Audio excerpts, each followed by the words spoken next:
മിശിഹായ്ക്ക് സ്തുതിയായിരിക്കട്ടെ.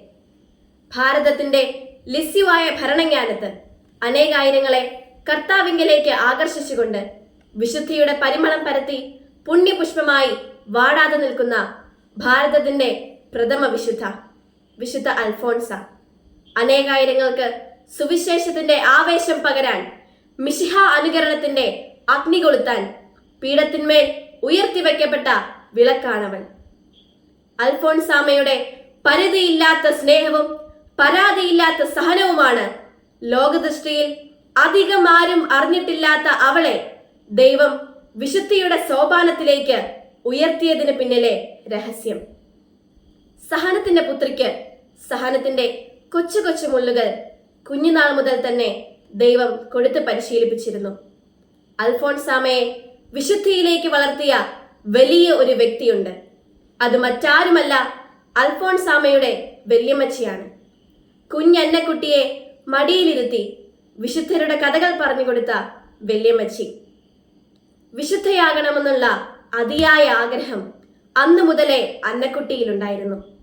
ആഗ്രഹം മാത്രമല്ല, അതിനായി അവൾ കഠിനമായി പരിശ്രമിക്കുകയും ചെയ്തിരുന്നു. ക്ഷമയെന്ന പുണ്യം വളരെ ചെറുപ്രായം മുതൽ തന്നെ അന്നക്കുട്ടി സ്വന്തമാക്കിയിരുന്നു. ഗോതമ്പ് മണി നിലത്തു വീണ് അഴിയുന്നില്ലെങ്കിൽ അത് അതേപടിയിരിക്കുന്നു. അഴിയുന്നെങ്കിലോ അത് വളരെ ഫലം പുറപ്പെടുവിക്കുന്നു. അഴിയുവാനുള്ള ഒരു ശൈലി, ഒരു താല്പര്യം അൽഫോൺസാമ തന്റെ ജീവിതത്തിൽ പുലർത്തിയിരുന്നു. അൽഫോൺസാമയും കുഞ്ഞുങ്ങളും ഒരിക്കലും മാറ്റി നിർത്താനാവാത്ത കാര്യമാണ്. അൽഫോൺസാമ വിശുദ്ധയാണെന്ന് ആദ്യം പറഞ്ഞതാരാണ്? കൊച്ചുകുട്ടികളാണ്. സുഹൃത ജപം ചൊല്ലുന്നവർക്കും പ്രാർത്ഥിക്കുന്നവർക്കും സമ്മാനങ്ങൾ നൽകിക്കൊണ്ട് വിശുദ്ധിയുടെ കൊച്ചു കൊച്ചു നാമ്പുകൾ അൽഫോൺസാമ അവരുടെ ഉള്ളിൽ പാകിക്കൊടുത്തിരുന്നു. ക്രിസ്തുവിന്റെ സ്നേഹത്തിൽ നിന്ന് ആര് നമ്മെ വേർപെടുത്തും?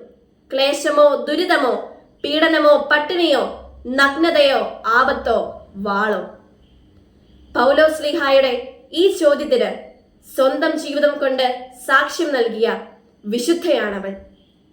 വിശുദ്ധിയും വിനയവുമാകുന്ന താക്കോൽ കൊണ്ട് അൽഫോൺസാമ സ്വർഗത്തിന്റെ ആനവാതിലുകൾ തുറന്നു തന്നു. ആ വാതിലുകൾക്ക് നേരെ നാം ഇനിയും കണ്ണടയ്ക്കരുത്.